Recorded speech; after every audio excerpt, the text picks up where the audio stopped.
ஒவ்வொரு வீட்லயும் குழந்தைங்களோட அம்மாங்களும் சேர்ந்து எழுதுறது, படிக்கிறது எல்லா வீட்லயும் நடக்கிற கதை தானங்க. ஸ்கூல் கிளம்புற டைம்னு பார்த்து அவசர அவசரமா அம்மா பயோடேட்டா எழுதி குடுங்க அப்படின்னு சொல்றது.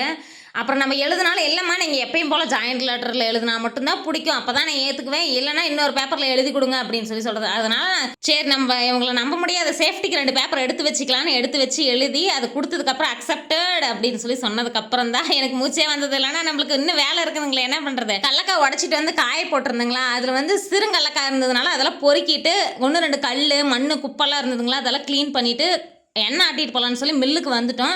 அங்க வந்து பார்த்தா செம்ம கிரவுட் என்னைக்குன்னு பார்த்து கூட்டமா இருந்துச்சு. நம்மளுக்கு எப்படினாலும் இன்னைக்கு பொழுது ஆயிரும்னு நினைச்சிட்டு இருந்தேன். பரவாயில்ல மதியத்துக்குள்ளேயே வேலையும் முடிஞ்சிருச்சு.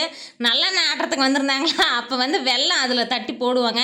நான் வெல்லத்தை அப்படியே உடச்சிக்கிட்டே 1, 2 வாயில போட்டுட்டு அரைச்சிக்கிட்டே, அப்புறம் இங்க மிஷின் அரையுது என் வாயை அரைஞ்சிக்கிட்டே இருந்துச்சு. எண்ணெய்லாம் ஆட்டிட்டு வெளியே எடுத்துட்டு வரதுங்காட்டி போதும் போதும்னு ஆயிடுச்சு. நம்ம காலையில இருந்து சாயந்தரம் வரைக்கும் வெயிலையே வேலை செஞ்சாலும் இந்த வேலை எனக்கு கொஞ்சம் கஷ்டமா தெரிஞ்சுது.